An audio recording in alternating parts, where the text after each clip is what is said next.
সুতং দেবং কংসচাণূরমর্দনম দেবকী পরমানন্দম কৃষ্ণং বন্দে জগদ্গুরুম।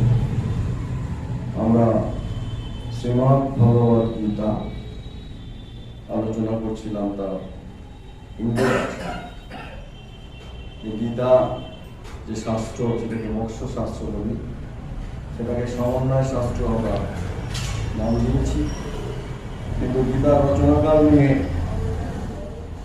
কিছু পাশ্চাত্য দার্শনিক, বিশেষ করে যারা খ্রিস্টান ধর্মের অবলম্বনী, তারা এটা নিয়ে নানান রকম কথা বলে। তাই শ্রীকৃষ্ণ অর্জুন আর গীতাতে শ্রীকৃষ্ণের উপদেশ দানকে নিয়ে আমাদের কথাটা কি না, কোন শাস্ত্রে, বিশেষ করে ভারতবর্ষে, ব্যক্তির বাহ্যিক রূপের কোনো মূল্য নেই। আমরা বেদকে কি বলেছি? অপৌরুষেয়। তার কথার অর্থ কি? ব্যক্তিগত কোনো পার্টিকুলার বিশেষ পুরুষ বা ব্যক্তি কর্তৃক রচনা নয়। সুতরাং ব্যক্তির সংস্থার বদলে আমরা ভারতীয়রা কিসের মূল্য দিই? না, শাস্ত্র বলতে কি চাইছে। এখন আজ থেকে 2000 কি 3000 বছর পরে যদি প্রমাণিত করেন কেউ যে শ্রীরামকৃষ্ণ বলে কেউ ছিলেন না, যদি প্রমাণিত হয়ে যায় যে শিব বলে কেউ ছিলেন না, কারণ নানা রকম প্রমাণের মাধ্যমে আমরা পাচ্ছি যে প্রমাণ চাই, তাহলে কি কথামৃতের তত্ত্বগুলো মিথ্যা হবে? সেই যে চিরন্তন তত্ত্ব, সনাতন, সেগুলো কি কোনোদিন মিথ্যা হয়? এ কথা আমাদের মনের মধ্যে জানতে হবে যে তা কোনোদিনই হবে না। কথামৃত কি না, একটা অপূর্ব চিন্তাধারা এবং উপলব্ধি, মানুষের জীবনের উপলব্ধির এক অপূর্ব জীবন দর্শন। সেই চিন্তাধারাগুলো বেরিয়েছে যার মুখ দিয়ে, তিনি উচ্চ তত্ত্বের বাণীগুলো যে বেরিয়েছে, সেই বেরিয়েছে যেখানে তার লোকটার গুরুত্ব আমরা দিয়েছি। যদি তিনি নেই বলে, গুরুত্ব আছে কিন্তু উচ্চ চিন্তা। সবাই মনে হয় সর্বদাই আমাদের উচ্চ চিন্তাগুলি তার প্রচন্ড গুরুত্ব থাকে, এটা যেন আমরা ভুলে না যাই। সুতরাং এখানে আদবে শ্রীকৃষ্ণ ছিলেন কিনা, অর্জুন ছিলেন কিনা, শ্রীরামচন্দ্র ছিলেন কিনা, মা সীতা ছিলেন কিনা, এইগুলো কিন্তু কখনো খুব বেশি আমাদের কাছে গ্রাহ্য নয়। তাহলে কি গ্রাহ্য? না, উচ্চ ভাবাদর্শের গভীর চিন্তন, যেটি মানব সমাজকে মুক্তির পথ দেখায়, উন্নতির পথ দেখায়, তাদের মনীষার এক অপূর্ব প্রকাশ দেখায়, সেই চিন্তাধারাই আমাদের সব থেকে বেশি গুরুত্বপূর্ণ বিষয়। কারণ একটা অভিযোগ রয়েছে গীতার রচনাকালে, কারণ দেখা গেছে যে গীতা নাকি কিছুদিন আগের রচনা। আসল কথা হচ্ছে কি না, একবার যদি প্রমাণ করে দেওয়া যায় যে গীতা হচ্ছে যীশু খ্রিস্টের আগে, তাহলে খ্রিস্টান ধর্মের কাছে সেটা প্রচন্ড গাত্রদায়ের কারণ। আমাদের ইতিহাস শিখিয়েছে কে? খ্রিস্টান। আমাদেরকে পড়িয়েছে কারা? খ্রিস্টানেরা। জানেন তো, আমাদের সমস্ত কিছু কারা ঠিক করে দিয়েছে? খ্রিস্টান।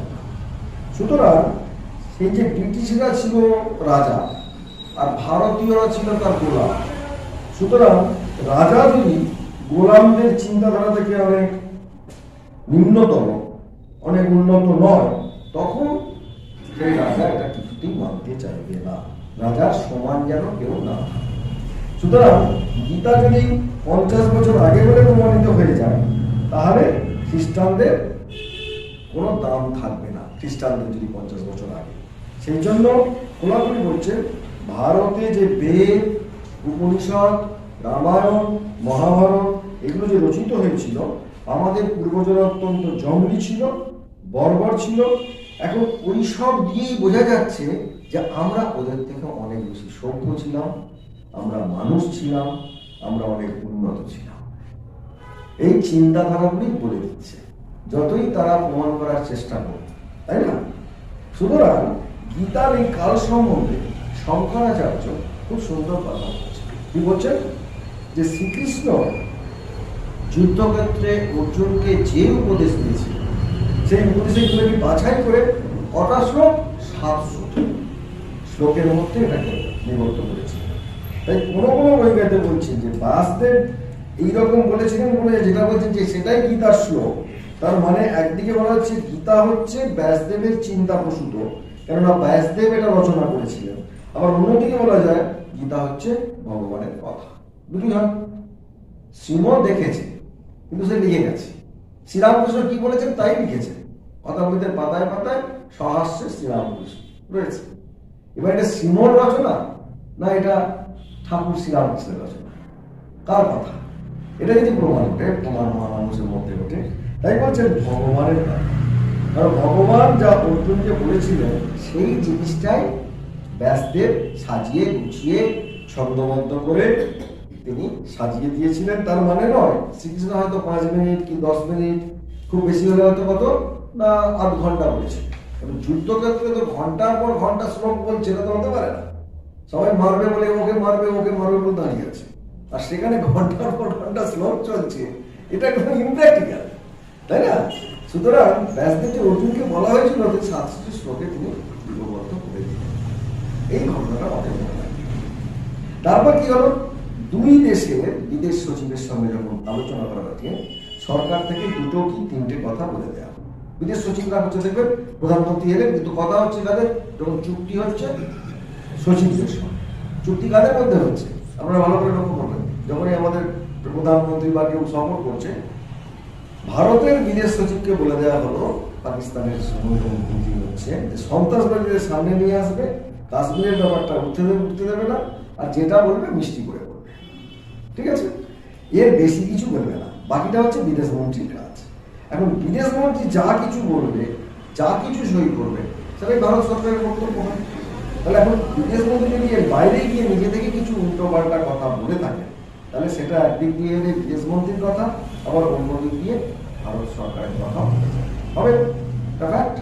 তাহলে দেখা যাচ্ছে সেরকম গীতার কথা যদি 2 দিক দিয়ে দেখি, তাহলে একদিক দিয়ে এটা বাসদেবের কথা, গীতার কথা, আবার আর একদিক দেখছে ভগবানের কথা। এখন আপনি কিভাবে গীতা নিচ্ছেন? আমরা এখানে এতগুলো গীতার যারা অনুগামী, যারা গীতাকে ভালোবাসি, গীতার সঙ্গে প্রেম করি, তারা উপস্থিত, তাই তো? আমরা গীতাকে আমাদের ধর্মগ্রন্থ বলে মানি। পৃথিবীর শ্রেষ্ঠ মনীষা যেখানে রয়েছে, সেখানে কি করছে, যার যেমন শ্রদ্ধা ভক্তি সে সেই রকম বলবে। যার শ্রদ্ধা ভক্তি খুব গভীর, সে কি বলবে? এটা ভগবানের কথা। আবার যার শ্রদ্ধা ভক্তি কম, সে বলবে না, এটা ব্যাসদেবই বলছে, ব্যাসদেবের কথা। জীবনে যদি শান্তি পেতে যায়, তাহলে আমাদের কি করতে হবে? পরম্পরাতে বিশ্বাস রাখতে হবে। প্রথম যেটা আমরা তুলে দিচ্ছি, পরম্পরাতে বিশ্বাস রাখতে হবে। এই জন্য পরম্পরাতে বলা হয়েছে কেন না, গীতার সব কথাই ভগবানের কথা। গীতার কি কথা? যে কথাই বলেছেন সেটা ভগবান। কারণ গীতাকে নাম দেওয়া হয়েছে মোক্ষ শাস্ত্র। যে শাস্ত্র অধ্যয়ন করলে মানুষের মুক্তি লাভ হয়। কিসের মুক্তি? জন্ম মৃত্যুর যে সাইকেল, এই মরলাম আবার জন্মালাম, এই যে চলছে, এই চক্র থেকে যে হাত পাওয়া, মুক্তি পাবো, রেহাই পাবো, এই রেহাই পাওয়ার তত্ত্বকে নাম দেওয়া হয়েছে মোক্ষ। এই মোক্ষটা হচ্ছে মোক্ষ শাস্ত্র। মনে আছে যেমন সেদিন আমাদের জিজ্ঞেস করেছিলাম, মোক্ষ আমাদের চতুর্বর্গের শ্রেষ্ঠ বর্গ। আমরা যে পুরুষার্থ, আমরা যে মনে করি পুরুষার্থ লাভ করতে হবে, সেই পুরুষার্থটা কি কি?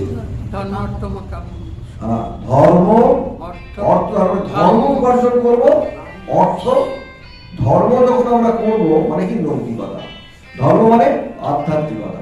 তারপরে অর্থ আছে। অর্থটা কিন্তু জীবনের লক্ষ্য নেই, মাইন্ড ইট, যেটা আমরা ভারতবাসীরা করে ফেলেছি। গীতা পড়ছি ঘটে কিন্তু মানি না, অর্থটা জীবনের লক্ষ্য করে ফেলেছি। আমাদের প্রথম ছিল কি? ধর্ম। ধর্ম মানে কি? আমার মধ্যে নৈতিকতা থাকবে, আমার মধ্যে আধ্যাত্মিকতা থাকবে, এবং আমরা সেই নৈতিকতা আর আধ্যাত্মিকতা অবলম্বন করে অর্থ উপার্জন করব। ঠিক? ধর্ম, অর্থ, তারপর কি? যেই অর্থ উপার্জনে আমি হলাম, তখন আমি কাম। কাম মানে কি?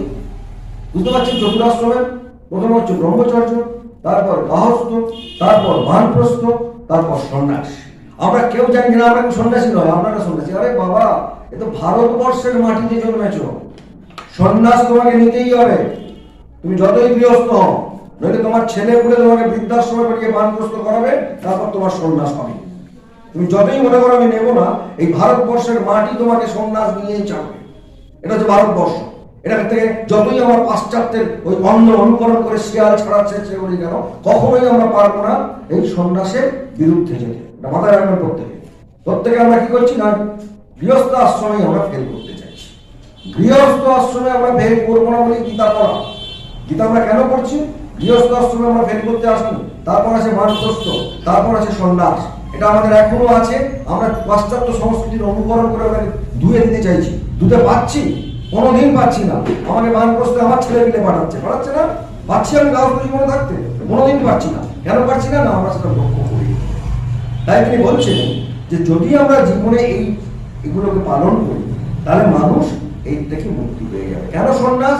আমাদের প্রত্যেকের পুরুষার্থ হচ্ছে মুক্তি পাওয়া। সন্ন্যাসে কি হয় না, বাসনা শেষ হয়ে যায়। মা বলছে কি প্রার্থনা করবো আমরা ভগবানের কাছে? অর্থ, চাকরি, ব্যথা সারু, মেয়ের বিয়ে হোক, না একটি ভালো দেখে সংসার হোক, অনেকগুলো ছেলেগুলো থাকে, তিনি সেগুলো কিচ্ছু চান। মা আপনাদের বলে দিয়ে কি প্রার্থনা করতে হবে? তাহলে এটাকে মনে রাখতে হবে যে গীতার তত্ত্বকে যদি কেউ ঠিক ঠিক বুঝে নিয়ে তার জীবনে পালন করতে পারে তাহলে তার কি হবে? সে মুক্তির পথে এগিয়ে যাবে। গীতার তত্ত্বকে যদি কেউ ঠিক ঠিক জীবনে পালন করতে পারে তবে সে মুক্তির পথ পাবে। তাই বলা হচ্ছে যে এটা মোক্ষ শাস্ত্র। উপনিষদ পড়লে ওই একই মুক্তির কারণ হয়। তাই উপনিষদের এক নাম মোক্ষ শাস্ত্র। মোক্ষ শাস্ত্র দুটো, গীতা, উপনিষদ এবং ব্রহ্মসূত্র। আমাদের প্রস্থানত্রয় আছে। আমরা যারা হিন্দু, এদের তিনটে প্রস্থানত্রয় মানে কি? আমাদের যে আমরা যে চলে যাচ্ছি, পৃথিবীতে আর কোথাও নেই, আমরা চলে যাচ্ছি মানে আমরা মুক্ত হব। এত বড় মনীষা ভারতবর্ষের সৃষ্টি হয়েছে, আর ভারতীয়রাই একমাত্র সনাতন বৈদিক ধর্মের অনুসারী, যারা আমাদের হিন্দু ধর্ম বলে আমাদের হিন্দু বলে আমরা বলছি, যদিও ওটা বিকৃত কথা, সেই হিন্দু ধর্মকেই বলা হচ্ছে। মনে রাখবেন। সুতরাং এই যে গীতা, কথামৃত এবং উপনিষদ এগুলো পড়লে তাহলে কি ফল পাওয়া যাবে বলুন তো? কি ফল? চারটে ফলের মধ্যে একটু প্রথম ফল হচ্ছে মোক্ষ ফল। কি পাওয়া যাবে? মোক্ষ ফল। আমরা কেন গীতা পড়বো? মোক্ষ লাভ করবো। আমরা কেন কথামৃত পড়বো? মোক্ষ লাভ করবো। আমরা কেন গীতা শুনতে এসেছি? আমাদের মুক্তি চাই। প্রত্যেকটা ভারতবাসীর শিরায় শিরায়, স্নায়ুতে স্নায়ুতে যতই সে দুটো ইংরেজি আর বিজ্ঞান পড়ুক না কেন, বায়ু বহির্বিজ্ঞান, অন্তর্বিজ্ঞান পড়েনি শ্রীরামকৃষ্ণের মতো, অন্তর্বিজ্ঞান পড়েনি বিবেকানন্দের মতো, অন্তর্বিজ্ঞানী হয়নি মা সারদার মতো। সুতরাং তাদের বলা যেতে পারে, সুতরাং এই যে বাল্মীকি রামায়ণকে মোক্ষ শাস্ত্র বলা হয়েছে। সুতরাং গীতাকে কি বলা হয়? উপনিষদ সার। কারণ কি কোনো জায়গায় উপনিষদ থেকে একটু আলাদা হয়ে যাচ্ছে। কোথায়? যেমন উপনিষদে কি আছে? আত্মশ্রদ্ধার কথা আছে। মনে আছে কি আছে? শ্রদ্ধা আবিবেশ বহুনামি প্রথম বহুনামি মধ্যম নচিকেতা। কি হচ্ছে না, আমরা পুজোর জিনিস কি হলে বামুনকে সব থেকে খারাপ জিনিসটা দাও, এমন গামছা দাও যাতে বাবার জন্য পড়তে না পারে, এমন এ চাল দাও যাতে সেই পচা চালগুলো দাও। আচ্ছা না, আমাদের মনের মধ্যে যত পুজোর জিনিস মানে যত খারাপ জিনিস দাও। হ্যাঁ, ঠিক সেই রকম দ্বিত রোগা যন্ত্রীনা দুগ্ধ রোগা নিরিক্রিয়া। এইরকম দ্বিত রোগা মানে কি? যে গরুটা শেষ দুধ জল খেয়ে নিয়েছে, দ্বিত রোগা। যে গরুটা শেষ মানে একদম রোগা টিকটিকে গরু, তার হাড়গুলো দেখা যাচ্ছে, এই প্রথম শেষ জল খাওয়া হয়ে গেছে, এবার মরে যাবে। পীত দোকা যদ্ধ তৃণা। যদ্ধ তৃণা মানে কি না, তার শেষ ঘাস, গরু তো ঘাস খায়, শেষ তৃণ সে খেয়ে নিয়েছে, যদ্ধ তৃণা। দুগ্ধ দোহা, আর দুধ পাওয়া যাচ্ছে না। মাঠ ধরে আমরা খুব টানছি, মা দুধ দে, মা দুধ দে, গরু মাঠ ধরে, কিন্তু কিছুতেই দুধ বেরোচ্ছে না। দুগ্ধ দোহা মানে তার সমস্ত দুধ দই দেওয়া হয়েছে। মেরিন্দ্রিয়া, তার ইন্দ্রিয়গুলো প্রায় নেই, একদম শুকিয়ে টুকিয়ে এমন হয়েছে, কিচ্ছু নেই তার ইন্দ্রিয়তে। হ্যাঁ, তাকে আমরা কি করছি? নচিকেতার পিতা সেই যেগুলো সব দান করছে। তাহলে নচিকেতা বলছে কি রে বাবা, এত ভগবানকে দিচ্ছে। হ্যাঁ, কি এদিকে দেখ আমাদের মতো, দেখো পরকে দেখো, দেখো বাজে জিনিস, পচা জিনিস, ভগবানকেও পচা জিনিস দেবো, ওটা কিছু বলে না। পরকে দিলে দেবো একটু সামনে করে একটু ভালো মন্দ দিই, কিন্তু ভগবানকে কথা বলবে না, সুতরাং ওকে বাজে জিনিস। এই বাজে জিনিস দেওয়ার যে টেন্ডেন্সি, হ্যাঁ, এই টেন্ডেন্সিটাকে অপূর্বভাবে ব্যাখ্যা করা হচ্ছে যে এটাকে নচিকেতা, তিনি হচ্ছেন স্বামীজির সব থেকে বড় চরিত্র, হিরো। স্বামীজির কাছে উপনিষদের হিরোকে নচিকেতা। কেন? তার মধ্যে একটা বাবা যত আজেবাজে জিনিসগুলো দিচ্ছে তাহলে বাবার পাপ হচ্ছে।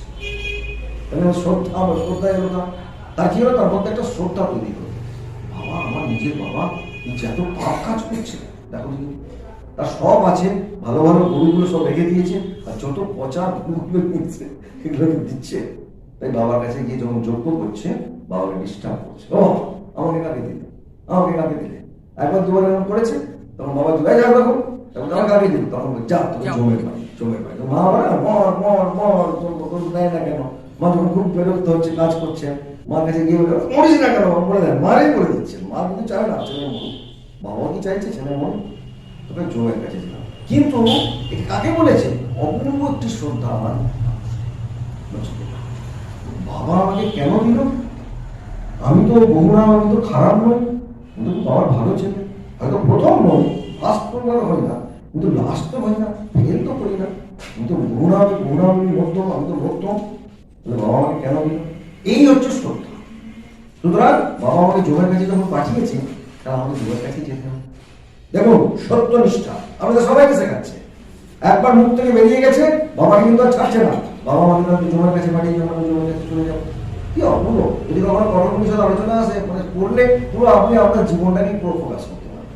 আপনারা যা যা করছেন না, এই যা যে সেগুলো কত খবরমাল করছেন, ওই নচিকেতার ঘটনা দিয়ে এবং যা বলেছে আমাদের কর্মপরিষদে, আমরা সেটা দেখবো। ওটা সম্ভব নয়, গীতায় পড়া দিয়ে হয়তো কত বছর লাগবে তার নেই, ঠিক। যাই হোক, একটা দৃঢ়তা যে আমার মধ্যে একজন রয়েছে, সেই আত্মাই সত্য আর সব মিথ্যা। এই দৃঢ়তাতে কি জন্ম হয়? আত্মশ্রদ্ধা। নচিকেতার একটা প্রথম দিনই ছিল, তাই না? প্রথম দিন আমাদের মধ্যে গিয়েছে, আমি পারবো না, আমার দ্বারা হবে না, আমি এই গোলমাল করে দিচ্ছি, হয়তো কিছু গালবার পাকিয়ে ফেলেছি, সেটা নিয়ে আমি ভাবছি বারবার বারবার, আমার গিল্টি কনসিয়াসনেস আসছে, এটা চলবে না। আমি ঠাকুরের নাম নিয়েছি, ঠাকুর শ্রীরামকৃষ্ণ বলছেন কৃষ্ণ কিশোরকে, কৃষ্ণ কিশোর তুই একবার নামের নাম নে, ব্যাস, তাহলে তো সব কিছু পবিত্র হয়ে যাচ্ছে। এই বিশ্বাস, এই বিশ্বাস থেকেই আত্মশ্রদ্ধার জন্ম, নিজের প্রতি দৃঢ় বিশ্বাস। মনে দেখবেন আত্মশ্রদ্ধা কোথা থেকে আসে? নিজের প্রতি দৃঢ় বিশ্বাস। সেই জন্য এই সব কাহিনীতে আমরা উপনিষদে দেখবো, নচিকেতার কাহিনীতে, যাজ্ঞবল্ক্যের কাহিনীতে, সত্যকামের কাহিনীতে, আরণ্যকের কাহিনীতে, সব কাহিনীতে কি আছে? আত্মশ্রদ্ধা। কেন?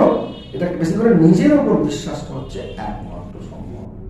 আপনি বলছেন যার নিজের উপর বিশ্বাস নেই সে নাস্তিক, যার নিজের উপর বিশ্বাস আছে সে আস্তিক। বারবার বলছে নিজের উপর, অমরের উপর, নিজের উপর। সুতরাং এই আমরা সামনে আনি না। কেন আনতে পারি না? না, আমরা ভগবানের কথা বলি যে ঈশ্বর শব্দ কিন্তু উপনিষদে একাধিকবার আছে। ভালো করে দেখবেন, ঈশ্বর শব্দটা কতবার আছে? একবার কি আটবার, তার বেশি উপনিষদে ঈশ্বর শব্দটি নেই। কারণ কি না, সেই অর্থে আমরা ঈশ্বরকে জানি। উপনিষদের সব কিছুতে কি আছে? আমি। কেন? এই আমিটা কে? এই আমিটা কি? দেহ, মন, বুদ্ধির সঙ্গে যুক্ত আমির কথা উপনিষদ বলছে না। কোন আমির কথা বলছে? ভেতরে যিনি অন্তর্যামী হয়ে আমিটা বসে আছে, যেটা ছেলেও নয়, মেয়েও নয়, ফর্সাও নয়, বড় গরিব নয়, ধনীও নয়, বড় লোক নয়, সেই আমিটা প্রত্যেক কাছে আছে। সেই আমিটার কথা আমরা কেউ জানি না, আমরা কিন্তু ওই আমিটা নিয়ে রয়েছি প্রত্যেকে। দেখবেন আমাকে বললো জানি না আমি কি, আচ্ছা দেখিয়ে দিচ্ছি, আছে না, ওই আমিটা নিয়ে আমরা চলছি। তাই তিনি বলছেন যে এই যে ভেতরে যিনি অন্তর্যামী রূপে আছেন, যিনি আত্মা রূপে আছেন, সেই আমিটা কিন্তু উপনিষদ ইঙ্গিত করছে, আমরা ধরতে পারছি না। সেই জন্য বারবার বলছে যে গীতাকে আত্মশ্রদ্ধায় ভক্তিতে রূপান্তরিত হয়ে কি হয়েছে না, ভক্তিশাস্ত্রে ঈশ্বরের প্রতি ভক্তি রূপে প্রকাশিত হয়েছে। এই আত্মশ্রদ্ধাটা কি হয়ে গেছে? আমিটা ভক্তি হয়ে গেছে, ভগবানের দিকে যখন যাচ্ছে। সেই জন্য গীতাতে আত্মশ্রদ্ধার আত্মার জায়গায় ঈশ্বর এসে যান, আর শ্রদ্ধার জায়গায় ভক্তি এসে যায়। আর কথামৃতে এক ভক্ত ঠাকুরকে বলছেন, যখন আমরা ভগবানের পুজো করি তখন আমরা আসলে আত্মারই তো পুজো করছি, মানে নিজেরই তো পুজো করছি। ঠাকুর সঙ্গে সঙ্গে বলছে, দেখো বাবা কি একটা গন্ধ বেরোচ্ছে না, ওটা বড় উঁচু কথা। উঁচু কথা হলেও ব্যাপারটা একই, আত্মা আর ঈশ্বরের কোনো প্রভেদ নেই, শ্রদ্ধা আর ভক্তিরও কোনো প্রভেদ নেই। সুতরাং আমরা প্রায় বলি শ্রদ্ধা ভক্তি করতে শেখুন, শ্রদ্ধাও যা ভক্তিও যা। শ্রদ্ধা হচ্ছে আত্মা সম্বন্ধে, ভক্তি হচ্ছে ভগবান সম্বন্ধে। বোঝা যাচ্ছে? সেই জন্য ঠাকুর বলছেন আত্মার কথা, আত্মশ্রদ্ধার কথা অনেক উঁচু কথা। আর কারণ সাধারণ লোকেরা বুঝতে না পারলেও বুঝলে ঠিক ঠিক ভাবকে আশ্রয় করতে পারে। উপনিষদ কি করলো? যে সাধারণ মানুষের জন্য নয়।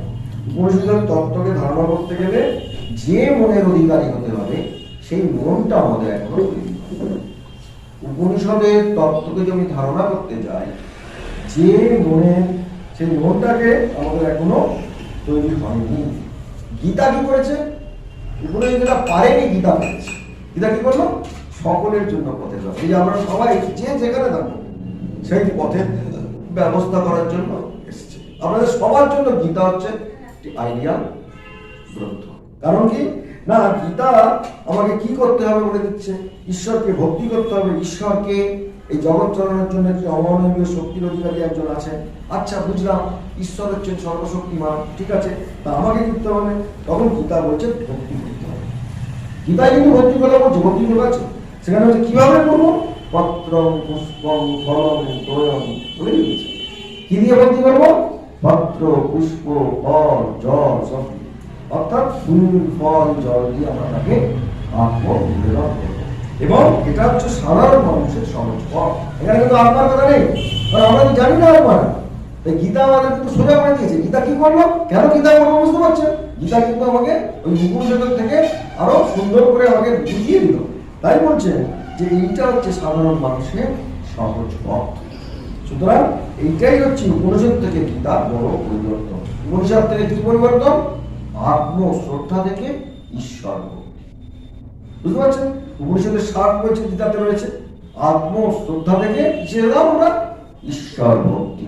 বুঝতে হবে যে কেন গীতা পড়বে। গীতাকে আমরা এই করবো না, নমস্কার করবো না। গীতা কেন পড়বো সেটা ঠিক করতে হবে যে গীতা কি জন্য পড়তে যাচ্ছি। গীতা আমাদের আত্মশ্রদ্ধা থেকে ঈশ্বর ভক্তি নিয়ে এসেছেন। গীতার আর একটা বৈশিষ্ট্য আছে। কি বৈশিষ্ট্য? গীতা হচ্ছে সমন্বয় শাস্ত্র। মানে কি না, সবকিছু মিলিয়ে একটা সামঞ্জস্য তৈরি করে গীতা আমাদের জীবনটাকে এগিয়ে নিয়ে যায়। কিরকম? জ্ঞান এবং ভক্তির সমন্বয়, কর্ম এবং জ্ঞানের সমন্বয়, বিভিন্ন ধরনের যত দর্শন আছে তার সাথে সমন্বয় করে। কে করে? গীতা। যেমন অনেক বাদ্যযন্ত্র আছে, আমাদের দেখবেন লাইট বয়েজরা একটা অর্কেস্ট্রা আছে, একতা, অনেক রকম বাজনা আছে, কিন্তু সব এক তালে বাজছে। এই যে একটান হয়ে যায় বিভিন্ন বাদ্যযন্ত্র, আলাদা আলাদা আওয়াজ, কিন্তু তখন আর বোঝা যাচ্ছে না, সবাই কিন্তু আলাদা আওয়াজ। সেটা এই যে গীতার কি করছে, যাই দর্শন থাকুক একটা তাল সৃষ্টি করে। তাই গীতার নাম সমন্বয় শাস্ত্র। সেই জন্য এই তিনটি শাস্ত্রে আমরা দেখছি যে মূল সমন্বয় করা হয়েছে মহাভারতের দর্শনের মূল সমন্বয় এই তিনটি শাস্ত্রে আছে। প্রথম সমন্বয় আমরা কোথায় পেয়েছি? গীতাতে। দ্বিতীয় সমন্বয় আমরা কোথায় পেয়েছি? শঙ্করাচার্যের ভাষ্যে। আর শেষ সমন্বয় কোথায় পেয়েছি?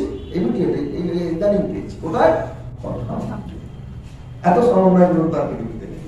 প্রথম হচ্ছে গীতার, দ্বিতীয় হচ্ছে শঙ্করাচার্যের ভাষ্যে, আর তৃতীয় কোথায় পেলাম আমরা? কথা। এত সুন্দর সমন্বয় আমরা কোথাও। যদি আমরা এটা পেয়ে যাই তাহলে দেখবো যে এই যে তিনটে মূল শাস্ত্র, সেই মূল শাস্ত্রতে এখানে হিন্দু ধর্মের যত রকমের মত আছে সবগুলোকে ঠিক ঠিক সমন্বয় করা হয়েছে। অধ্যাত্ম রামায়ণের সমন্বয় করা হয়েছে, কিন্তু অধ্যাত্ম রামায়ণ জনপ্রিয় নয় বলে সেগুলোর নাম করা হয় না। তাই জন্য মানব জীবনের সাফল্যের ক্ষেত্রেও তাই হয়, যে সমন্বয় করতে পেরেছে সেই প্রতিষ্ঠিত হয়েছে। যে সমন্বয় করতে পেরেছে তারই প্রতিষ্ঠা হয়েছে। কারণ কি না, আমরা দেখেছি যারা সমন্বয় করতে পারে না তারা শেষ পর্যন্ত হারিয়ে যায়, তাই না? সমন্বয় যে পারে সেই প্রতিষ্ঠিত হয়, এবং যে সমন্বয় পারে না সে কি হয়? সুতরাং দেখা যাচ্ছে যে এইরকম একটি অপূর্ব, যে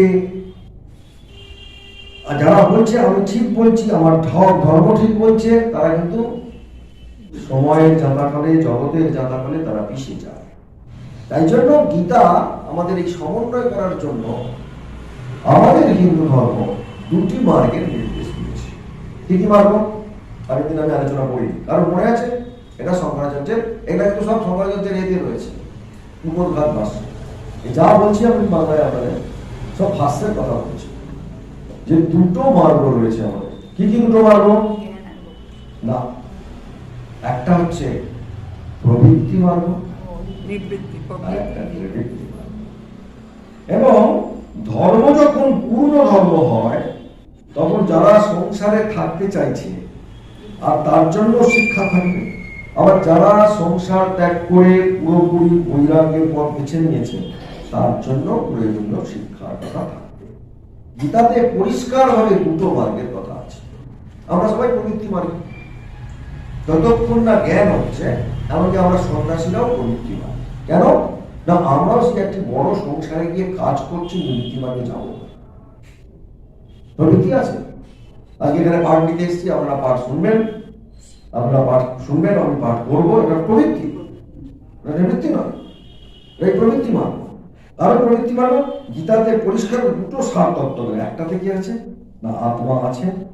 যারা এই তত্ত্বকে নিয়ে আছেন তাদের নাম নিবৃত্তি মার্গ। যেমন শঙ্করাচার্যের যে সন্ন্যাসীগুলো আছেন তারা কি করছেন? নিবৃত্তি মার্গ। আমি শরীর নই, মন নই, বুদ্ধি নই, চিত্ত নই, অহংকার নই, আমি একমাত্র আত্মা, আমি কিছু করবো না। আগেকার দিনে যে সন্ন্যাসী, আমি যে আসলাম আগে পর্যন্ত আমাদের বৈদিক সনাতন ধর্মের সন্ন্যাসী কি ছিল না, সন্ন্যাসী মানে কিছু করবে নির্বাণ, তারা নির্বাণ, তারা মনের মধ্যে থাকবে, খাওয়া দাওয়া করবে, সমাজে অন্য কিছু করবে না। হ্যাঁ, এই দুটো সার তত্ত্ব এখানে, এই তত্ত্বের নিমিত্ত। আর যে এটা পারছে না তারা বর্ণাশ্রম ধর্ম করছে। বর্ণাশ্রম ধর্ম আমরা আগের দিনও বলেছি, মনে আছে আপনাদের? বর্ণাশ্রম ধর্ম আর এই জাতি দুটো কিন্তু আলাদা করবেন না। 4টি প্রধান বর্ণের আন্ডারে প্রচুর জাতি আছে। 4টি প্রধান বর্ণ আমরা জানি, ব্রাহ্মণ, ক্ষত্রিয়, বৈশ্য, শূদ্র। এর আন্ডারে প্রচুর জাতি, প্রচুর জাতি। কত জাত আছে তার নেই ঠিক। বর্ণের আলাদা করে আমরা ব্রাহ্মণ, ক্ষত্রিয়, বৈশ্য ধর্ম এটা আমরা ধরতে পারবো না। এর সংকটটা কখনোই পবিত্রিত নয় ভারতবর্ষে, কোনো দিনই। বর্ণ সংকর কখনোই চাই, গীতা তৈরি হয়েছে আমার করবো। বর্ণ সংকর হলে কি হবে? আজকের দিনে আমরা দেখছি কি প্রবলেম এই নাম ঘরে ঘরে সমস্যা হয়ে গেছে। কেউ কারোর কথা শুনছে বর্ণ সংকর একটাই নাম, আর কিছু নেই। কারণ আমরা পরম্পরাটাকে রক্ষা করতে পারছি, আমরা মানাতে পারছি, আমরা ভয় পাওয়াতে পারছি না। কারণ এমনভাবে বর্ণ সংকর মিশে গেছে, সব প্রমাণ হয়ে যাচ্ছে। মাথায় রাখতে হবে। দেখুন, আমরা প্রত্যেকে আমাদের মধ্যে যে ভয়টা ছিল 5-7 বছর আগে, সেই ভয়টা পর্যন্ত আছে কোনো ছেলে পেলের মাধ্যমে নেই। কেন নেই? বর্ণ সংকট চলে এসেছে। এবং সেই জন্য তিনি বলছেন বর্ণ নিবৃত্তি মার্গ কি করে না, বর্ণাশ্রম ধর্মের পারে চলে যান। এরাই হচ্ছেন ঠিক ঠিক সন্ন্যাসী, যারা বুঝে গেছেন যে আত্মা ছাড়া আর কিছু নেই। এখন এই আত্মাকে উপলব্ধি করার জন্য জীবনকে গুরুর নির্দেশ মতো যে চালিত করতে পারবে, সেই জন্য বলা যাচ্ছে যে বিষয় ভোগাদি থেকে বিরত। সেই কারণে তাদের গেরুয়া কাপড় পরিয়ে। আমরা কিন্তু আত্মাকে ঠিক দেখছি, কিন্তু প্রবৃত্তি আছে কিসে? কর্ম করতে করতে নিষ্কাম কর্ম করতে। তাই বলছেন এই কারণে তাদের কামনা বাসনা বলে কিছু না থাকে, আত্মা ছাড়া আর কিছু নেই। তাদের এখানে কোনো শরীরের কোনো স্থান নেই। আর যাদের কাছে শরীরের মনের স্থান আছে তারা কি করবে? বর্ণাশ্রম। আপনারা সব বর্ণাশ্রম ধর্ম পালন করবেন। কারণ কি না, বর্ণাশ্রম ধর্মের কিছুটা গীতাতে রয়েছে, বেশিরভাগটা রয়েছে স্মৃতিগ্রন্থে, মনুস্মৃতি, চাট্টবল্ক স্মৃতি। আর গীতার আর একটি বিশেষ লক্ষ্য প্রবৃত্তি মার্গ আর নিবৃত্তি মার্গটা বোঝা গেল। প্রবৃত্তি মার্গ মানে কি? আমরা বিবাহ করছি কেন? ইন্দ্রিয় সুখের জন্য নয়, বংশ এবং কুল রক্ষা করতে। এটাই বর্ণাশ্রম ধর্মের মেন প্রধান পরম্পরা। আমাদের পরম্পরাটা যেন নষ্ট না হয়, এটা আমাদের দাদু দাদিরা আমাদের সবাই শিখিয়েছে। এই পরম্পরা নষ্ট হয়ে গেলে সব নেই।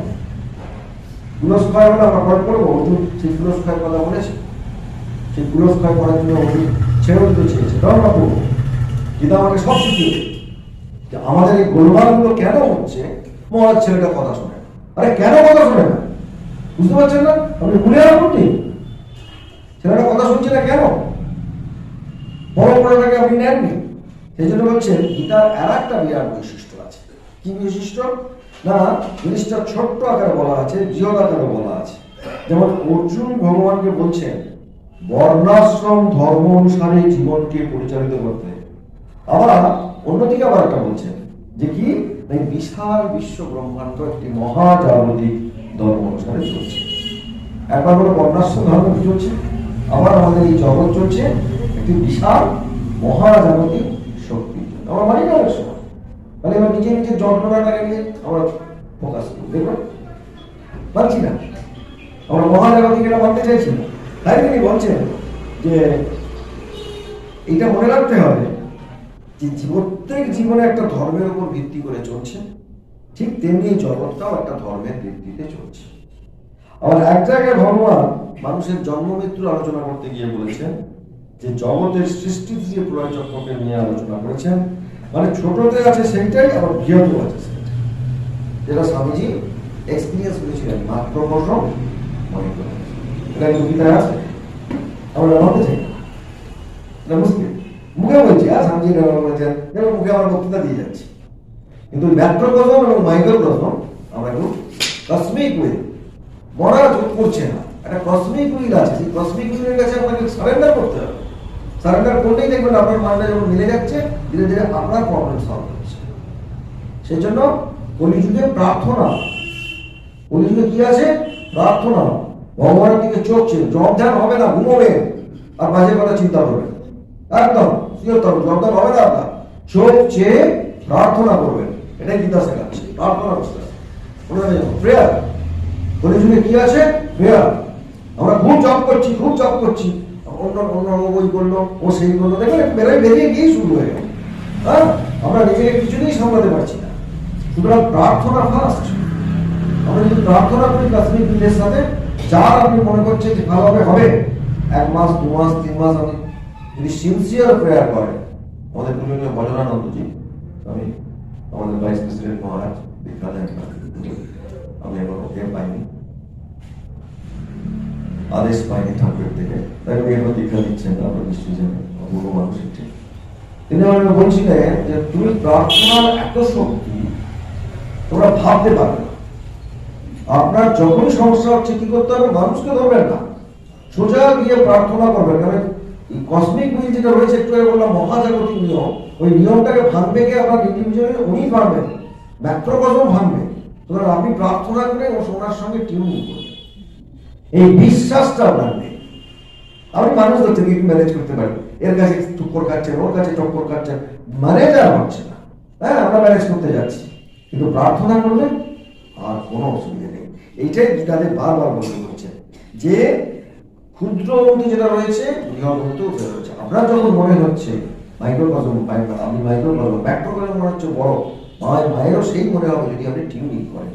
অর্থাৎ চৈতন্যের যে ক্ষুদ্র সংস্করণ রূপে হৃদয়ে বিরাজ করছেন, সেই চৈতন্য আবার সর্বব্যাপী রূপে চারিদিকে বিরাজ করছে। মনে রাখবেন, আপনার হৃদয়ে যে চৈতন্য রয়েছে আর ওই সর্বব্যাপী রূপে সেই একই চৈতন্য বিরাজ করছে, এটা আমরা বিশ্বাস করি।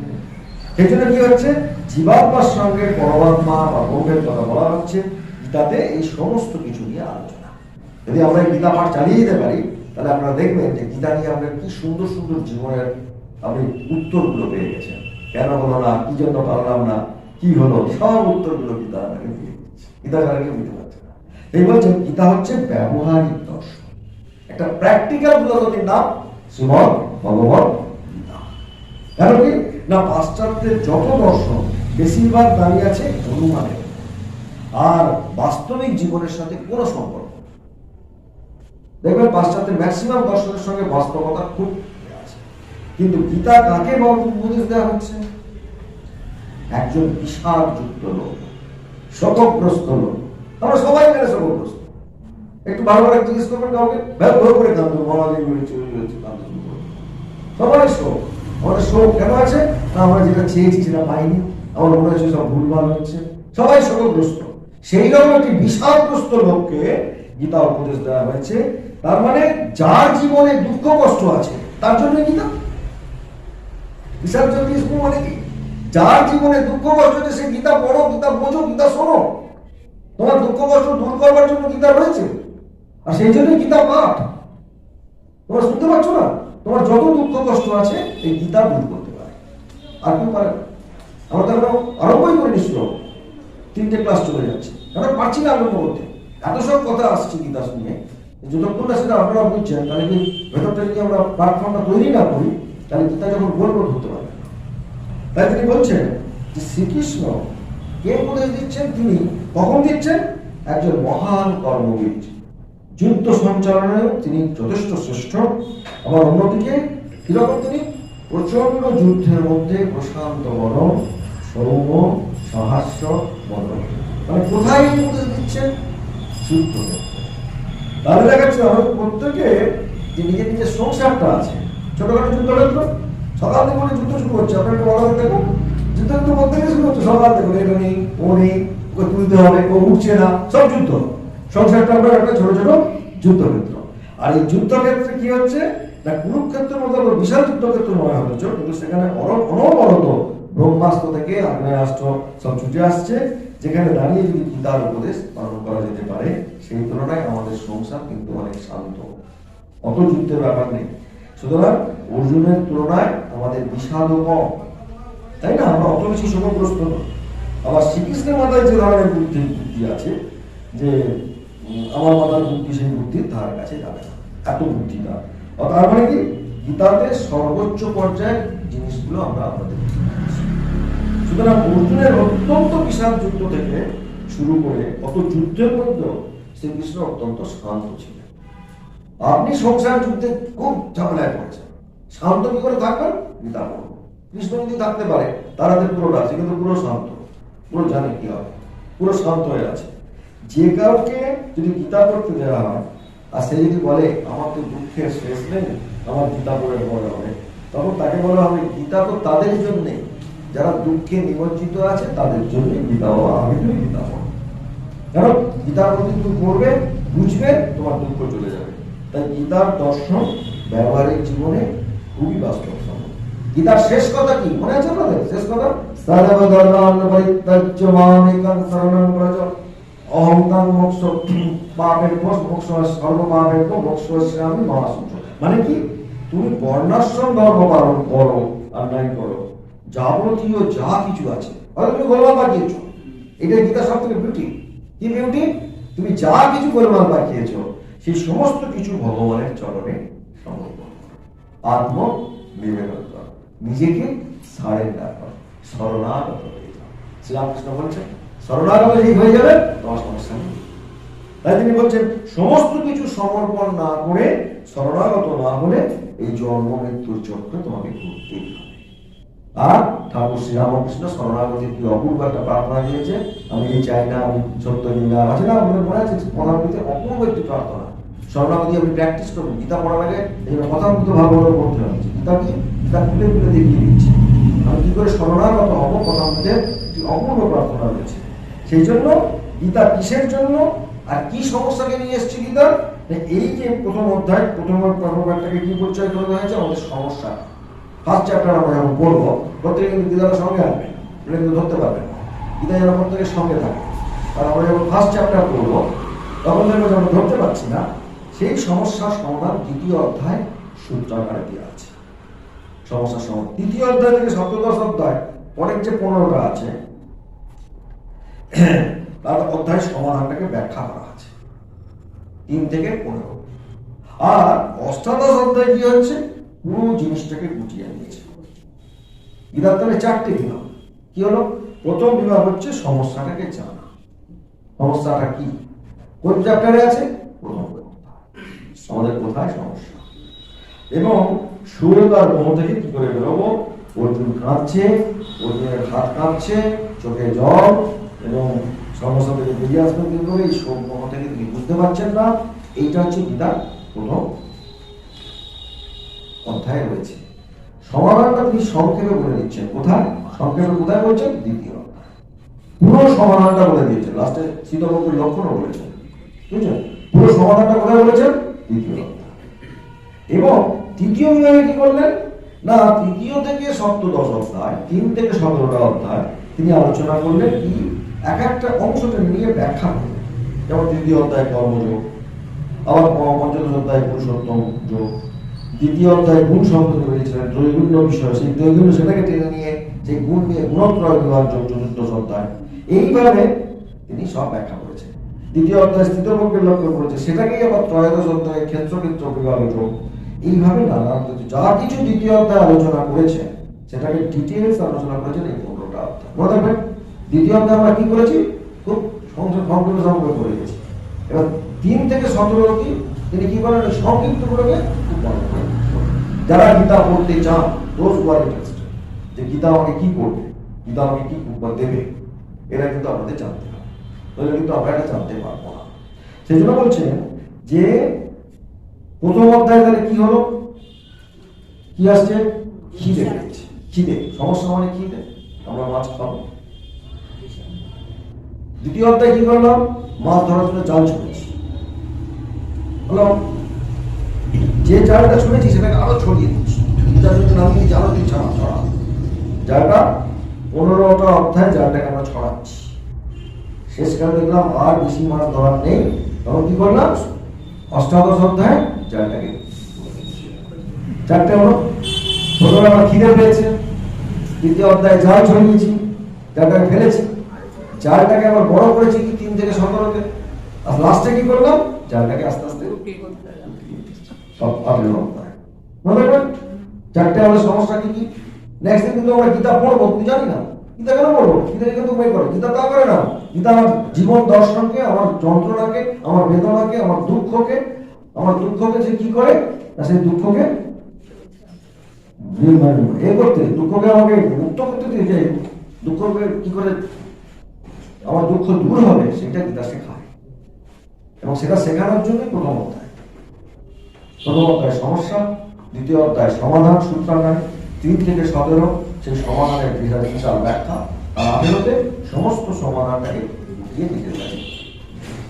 মনে রাখবেন, খুব সাবধান, কিন্তু গীতা পড়ছেন আপনারা, যদি এগুলো না বোঝেন কিন্তু আমার পরবর্তীকালে আমি এগোতে পারবো না। গীতা পড়বো, আমি জানবো না কিছু, আমি গীতা জানি না বললে হবে না। গীতা কি করে আমরা দুঃখ কষ্টকে মুক্ত করার জন্য বাচ্চা অর্জুনের মতো বিশাল আমাদের প্রত্যেকের আছে। হ্যাঁ, আমরা দেখবো ওই বিষাদ দিয়ে শুরু, যে বিষাদ থেকে কি করে যাবে সেই দুঃখের সমাধান, সাংখ্যযোগ, বুদ্ধিযোগ, সাংখ্যযোগ দ্বিতীয় অধ্যায়, এটা মনে রাখতে হবে। তার মানে অর্জুন যখন বিষাদগ্রস্ত হচ্ছে তখন ভগবান তাকে দুটো দিন, কি জিনিস, একটা হচ্ছে পারমার্থিক সত্য আর একটা ব্যবহারিক সত্য। এটা আমরা অনেকে মানি না, পরমার্থবাদ আছে নাকি, দুটো ইংরেজি পড়েছি, বিজ্ঞান পড়েছি, হ্যাঁ পরমার্থবাদ তো নেই, দূর মরে গেলেই তো সব শেষ হয়ে গেল। পুরো 4 ভাগের মতো বলা, মরে গেলে কিন্তু শেষ হয়। আমি কাউকে যন্ত্রণা দিচ্ছি, সেই যন্ত্রণার ভাগ আমাকে নিতে হবে। আমি নিউটনস লস অফ মোশনটাকে বলছি ঠিক আছে, every action has opposite and equal reactions, আর আমি বললাম পাঠালাম, ওকে কষ্ট দিলে আমি বললাম, সেগুলোর কোনো ফল নেই। এটা হতে পারে? আপনারা বিজ্ঞান একদিকে বলবেন অথচ মানবেন না নিজের জীবন, সম্ভব? বলবেন না, নেই। আরে নেই, তাহলে পারমার্থিক নেই, তুমি তোমার এখন সব বলবার করে কোথায় করাবে, ভালো মতো বলো না। আমাদের ভারতবর্ষের সনাতন বৈদিক যে সনাতন ধর্ম এবং দর্শন, এই সনাতন ধর্মে ভালো করে রয়েছে, যা করবেন তার ফল আপনার দেবে, হয় এই জন্মের নয় আগামী জন্মে, আপনার কোনো রেগালি নেই। যারা বলে পাই না তারা মিথ্যা কথা বলে, তারা জানে না। ভারতবর্ষের এই ধর্মটা হচ্ছে সায়েন্স, এইরকম সায়েন্স এবং যুক্তি পৃথিবীর কোনো মানে এটা মাথায় রাখতে হবে। তাই বলছেন অর্জুন যখন বিষাদগ্রস্ত হয়ে যাচ্ছে, কিন্তু দুটো দিক বোঝাচ্ছে। কি কি বোঝাচ্ছেন?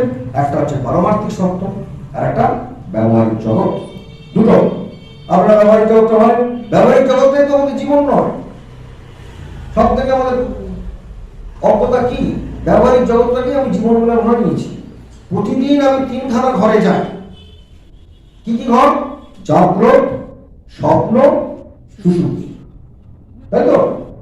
জাগ্রত আমরা 16 ঘন্টা থাকি, স্বপ্নতে থাকি 7 ঘন্টা কি 7.5 ঘন্টা, সুষুপ্তি 10 মিনিট কি আধা ঘন্টা। 3টে ঘরে প্রতিদিন প্রতিটা মানুষ যায়, কিন্তু 3টে ঘরে গিয়ে কি করি না, কেবলমাত্র জাগ্রতটাকে স্ট্যান্ডার্ড ধরি, ব্যবহারিক। স্বপ্ন এবং সুষুপ্তি আমরা কি মানি না। প্রত্যেক আমি দেখুন প্রতিদিন যান 3টে ঘরে, একটার নাম জাগ্রত ওয়েকিং স্টেট, একটা ড্রিম স্টেট আর একটা ড্রিমলেস স্লিপ স্টেট, সুষুপ্তি। প্রত্যেকে যাই, আমি যখন বলতে চাই না, এভরিবডি এভরি ইন্ডিভিজুয়ালস, প্রত্যেক ব্যক্তি যায়। কেন বলতে চাই না? পরমার্থিক বাংলা, বুঝতে পেরেছেন? দুটো সত্য আছে, জাগতিক এবং পারমার্থিক। ব্যবহারিক এবং পারমার্থিক এটা আমরা মানতে চাই না। কারণ পারমার্থিক সত্তা আমাদের বলে দিচ্ছে আত্মা আছে, এই তিনটে স্টেটই বলে দিচ্ছে আত্মা আছে। কারণ আমরা ড্রিমলেস স্টেটে প্রতিদিন আত্মার অনুভব করি, প্রতিদিন আমাদের কোনো রকম সার থাকে না। যখন আমরা ঘুম থেকে উঠছি তখন আস্তে আস্তে ভাবছি আমি কে, আই এক্সিস্ট, সৎ আসছে, তারপর আমার জ্ঞান আসছে না আমি এই, তারপর হচ্ছে খুব ভালো ঘুমিয়েছিলাম, সৎ চিত আনন্দ রেগুলার আসছে হচ্ছিলাম। আমরা কোথায় গিয়েছিলাম না, আমরা ড্রিমলেস স্লিপ স্টেটে আমরা চলে গিয়েছিলাম। আমার ব্যাটারি চার্জ হলো, তাই না ঘুমোলে আমি পারি না, পরবর্তী কাজ করতে পারি না ওয়াইকিং স্টেটে। ফ্যাক্ট এটা প্র্যাকটিক্যাল, আমরা শরীরটা প্র্যাকটিক্যাল, গীতা প্র্যাকটিক্যাল কথা বলছো মনে চাও, আমরা ধরতে পারি না। গীতা পুরুষোত্তম সর্বদা প্র্যাকটিক্যাল বলে, এই প্র্যাকটিক্যালটা আমাদের নিতে হবে, জানতে হবে, বুঝতে হবে। প্র্যাকটিক্যাল যদি আমরা বুঝতে না পারি আমাদের কিছু হবে। তাই জন্য তিনি বলছেন পরবর্তী সত্তার থেকে, তখন বলছেন আত্মা ছাড়া কিছু নেই। কখন নেই? ড্রিমলেস স্টেটে আপনি নেই, কিছু মনে আছে না? ড্রিমলেস সুসুপ্তি খালি মনে আছে, খুব ভালো ঘুমিয়েছিলাম, তখন কথা আপনি মনে করবেন না, কিন্তু জাগ্রত সব মনে আছে। ওইটা দিয়ে আপনি খালি ব্যবহারিক ব্যবহারিক ব্যবহারিক ব্যবহারিক, আমার নেই, আমার পারমার্থ নেই, আমার পরমার্থ নেই, বলে যাচ্ছেন আমরা। ভগবান আছেন, আত্মা তো আছেন, ভগবান আমার পরে কথা, ঈশ্বর তো আছেন পরে প্রমাণ হবে। আগে আত্মা যদি সেটা বলছ, প্রতিদিন তুই যাচ্ছিস, তুই নিজে বুঝতে চেষ্টা করিস না, তাকে বোঝাবো না, মানুষকে বোঝাতে হবে না, প্রতিদিন যাচ্ছে। এই জন্য বলছেন যে ব্যবহারিক জগৎকে নিয়ে যখন বলছেন তখন বলছেন কি, যে এই জগৎটা চলছে। আবার আমাদের বলছেন যখন আপনি জাগতিক এতে আছেন বর্ণাশ্রম ধর্মের উপর। কি বর্ণাশ্রম? ব্রহ্মচর্য, গার্হস্থ্য, বানপ্রস্থ, সন্ন্যাস। বর্ণ কি? ক্ষত্রিয়, ব্রাহ্মণ, ক্ষত্রিয়, বৈশ্য, শূদ্র। মাথায় রাখতে হবে। এটা যখনই প্রমাণ করে দিচ্ছেন আপনার সংসার ভেঙে চুরমার হয়ে যাচ্ছে, আপনি কাউকে ঠিক করতে পারছেন না, নাতি পুঁথি কাউকে ঠিক করা যাচ্ছে না। কেন যাচ্ছে না? আপনি বর্ণাশ্রম ধর্ম মানেননি। আপনি ভারতের মাটিতে বসেছেন, আপনার রক্তের মধ্যে বর্ণাশ্রম ঢুকে আছে, আর আপনি দুটো ইংরেজি আর এর করে আমি খুব হয়েছি, খুব হলুদ। যারা 500 বছর আগে স্বাধীন হয়েছে তাদের দিকে আপনি হা করে তাকিয়ে আছেন। কি অবস্থা হয়েছে আমাদের ভারতবর্ষের মানুষ। সেই জন্য তিনি বলছেন যে পারমার্থিক শব্দ বর্ণাশ্রম ধর্ম কিন্তু আম্বেদকর রচিত ভারতীয় সংবিধানের মতো নয়। সংবিধানের বিভিন্ন ধারণাকে এখন পাল্টানো হচ্ছে। এটাকে কে পাল্টাচ্ছে? পার্লামেন্ট ঠিক করে দিচ্ছে। বর্ণাশ্রম ধর্ম কিন্তু এইভাবে আসেনি, বাবার মাথায় রাখতে হবে। কোন নিয়ম করে আইন করে বর্ণাশ্রম ধর্ম আমাদের আসেনি। যে পরম্পরাটা আমরা এতদিন ধরে রক্ষা করে এসেছি, এটা আইন করে আসেনি, কোনো পার্লামেন্ট করে আসেনি, কোনো গণতন্ত্রের ভোট দিয়ে আসেনি। এটা কি করে এসছে না, বর্ণাশ্রম ধর্ম আগে সমাজে অনুষ্ঠিত হয়েছিলেন। হ্যাঁ, রামায়ণ বাল্মীকি রামায়ণে শ্রীরামচন্দ্র বলেছেন ক্ষত্রিয় ধর্মকে অপমান করা হয়েছে। এই যে রামচন্দ্র, তিনি কি কামুক ছিলেন যে আমার বউকে নিয়ে গেছেন তাই বউয়ের জন্য অত যুদ্ধ করলেন? তা তাকে অপমান করা হয়েছিল ক্ষত্রিয় ধর্ম, তার স্ত্রীকে অপহরণ করা হয়েছিল। ও যদি মাথা কেটে না নিয়ে ওকে শাসন করতেন তাহলে বর্ণাশ্রম ধর্ম বিকৃত হতো। তাই রাম অত বড় যুদ্ধ হয়েছিল। রাম যদি সীতার প্রতি অতই আসক্ত হবে, আমার মনে বাড়াবেন কেন, আমার অগ্নি পরীক্ষা করাবেন কেন? আসক্ত যে ছিলেন না, বারবার নামে রেখে থাকেন তিনি মর্যাদা পুরুষোত্তম রাম। তিনি সর্বদা প্রমাণ চেয়েছেন, প্রমাণ, চরিত্র প্রমাণ করা। এরা বলছেন বর্ণাশ্রম ধর্ম প্রমাণ করার জন্য সীতাকে মনে করা হবে কি না, ওখানে গিয়েছিল, ওখানে সব গোলমাল হয়ে গেছে, তাহলে আমাদের অন্য প্রজারও গোলমাল করলে সে কিছু বলতে পারবে না। রাজাই তো কিছু বলছে না, তার বউ রাজা পাঠাতে পালন করবে। জানেন সীতা সম্পূর্ণ নির্দোষ, তার সত্ত্বেও পাঠাচ্ছেন সীতাকে বলে। কেন মনে করছে? মনে আছে বলেন, এটা হচ্ছে বর্ণাশ্রম ধর্ম রক্ষা করার জন্য। যে বর্ণাশ্রম ধর্ম যদি রক্ষা না হয় আমরা কিচ্ছু করতে পারবো। এই জন্য বলছেন যে আমি কেন রাবণকে মানলাম? বর্ণাশ্রম ধর্মকে রক্ষা করার জন্য। রামায়ণ তাহলে দেখা যাচ্ছে মহাভারতেও বর্ণাশ্রম ধর্মকে নতুন করে নিয়ে আসা হয়নি, আগে থেকে যা ছিল। কারণ বর্ণাশ্রম ভগবানের কাছে আমরা যেটা এসছি এটা ঈশ্বর প্রদত্ত। সেই জন্য গীতার উদ্দেশ্য কি না, গীতার একটা উদ্দেশ্য আছে। যখন এটা বইটা লেখা হচ্ছে আচার্য শঙ্কর গীতা ভাষ্যে, আমরা কেন গীতা পড়বো তিনি বলছেন, বলতে গিয়ে গীতার হচ্ছে উদ্দেশ্য কি, সংসারস্য অত্যন্ত উপরম লক্ষণ মানে কি সংসার বৃক্ষের শেকড়টাকে উচ্ছেদ করে দেওয়াটাই হচ্ছে গীতার মূল উদ্দেশ্য। মানে সংসার বলতে কি আচার্য সংসারের কথা বলছেন না, এই সংসার হচ্ছে শরীর মন আর জগৎকে নিয়ে যেটা চলছে এই সংসার, এই আপনার সংসার। এই যে আপনি শরীর মনের মধ্যে ঢুকে পড়েছেন, এই জন্মেছেন, আবার মরে যাবেন, আবার ঢুকবেন শরীরে, এই যে চলছেন, এটা সংসার। আপনার ওই সংসারটাকে বলেন যেটা সাজিয়ে গুছিয়ে রেখে দিয়েছেন, আর কি সুন্দর বাড়ি করেছেন, ওগুলোকে বলছে না। আমরা এই সংসার বৃক্ষ, প্রত্যেকের এই সংসার বৃক্ষের জন্য যন্ত্রণা, প্রত্যেক এই যন্ত্রণাটা যেটা কি করছেন উপলব্ধ লাগছে না, এই কি করছেন এটাকে কি করে মুক্ত পরিচ্ছন্ন করা যায়। তাই জন্য মনে রাখতে হবে যে এই সংসার কোথা থেকে এসছে, কেন এসছে, এই জিনিসটা আলোচনা করা হবে। আমরা পঞ্চদশ অধ্যায় পুরুষোত্তম অধ্যায়ে যদি কখনো আমরা আসি করবো, তাহলে সংসারের মূল উচ্ছেদ করলে কি হবে, কেন মূল উচ্ছেদ করবো আমরা সংসারের নিশ্চয় ঠিক গীতা উপরিত কাছে শঙ্করাচার্য বলছে। নিঃশ্রেয়স মানে কি, যে যে শ্রেষ্ঠ শ্রেয়সটা যেটা আমাদের নিঃশেষে ওর থেকে ভালো শ্রেয়স আর কিছু হতে পারে। কিসের শ্রেয়সটা, সেই শ্রেষ্ঠ পথ যার থেকে আর শ্রেষ্ঠ পথ কিছু হয় না। এই সংসারকে উত্থাপ করা দিলে সেই নিঃশ্রেয়স শ্রেষ্ঠ পথ আমাদের লাভ হবে। আমাদের যত দুঃখ কষ্টের মূলে আছে সংসারটা, সেটা উচ্ছেদ হবে এবং সেই শ্রেয়সটা কি হবে না, আমরা মোক্ষ লাভ করব। শ্রীরামকৃষ্ণের ভাষায় নুনের পুতুল সমুদ্রে তার কতটা জল মাপতে গিয়ে সে মিশে যাচ্ছে। কি হবে বুঝতে পারছেন, আমরা সব নুনের গীতা আমাদের সেই পথ সংসার হচ্ছে। আমরা আগামীকাল বা আগামী মাসে কবে হবে আমি জানি না, আমার সর্বপরিবারে গোলমাল আছে, সুতরাং কবে হবে কিন্তু গীতা বলতে আমার ভালো লাগছে। আমি গীতা কথাটাও বলি, হ্যাঁ হ্যাঁ ভালো লাগছে। কেন, আপনাদের শুনতেও ভালো লাগছে, চোখ মুখ থেকে বুঝতে পারছি, সেই জন্য শুনতেও ভালো লাগছে, আমার বলতেও ভালো লাগছে। কারণ কি, গীতা হচ্ছে নিজেকে আরো প্রস্ফুটিত করা। এই যে আমি বলছি আমার আরো ভুলে যাচ্ছে, বলার সময় কি আমার আরো ভুলে যাচ্ছে। আমি দুটো একটা পয়েন্ট লিখে নিয়ে এসেছি, কিন্তু বলার সময় আরো অনেক কথা চলে আসছে। তার মানে কি, গীতা আপনাকে আরো শিক্ষা দেয়। এই জন্য ঠাকুরের কাছে প্রার্থনা করি আজকে আমরা এই পর্যন্ত এসলাম যে গীতার উদ্দেশ্য কি আপনারা শিখলেন, সংসার বৃক্ষের মূলোচ্ছেদ করা।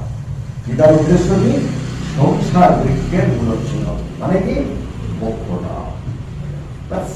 মানে কি, চারটে চতুর্বর্গের চারটি পুরুষার্থ আছে, চারটি অপবর্গ আছে, ধর্ম অর্থ কাম মোক্ষ। মোক্ষ লাভ হচ্ছে গীতার উদ্দেশ্য। এটা ভারতবর্ষের বর্ণাশ্রম, যে সনাতন ধর্মের মূল কি আছে, মোক্ষ লাভ। জননীং শারদাং দেবীং রামকৃষ্ণং জগদ্গুরু পাদপদ্মে তয়োর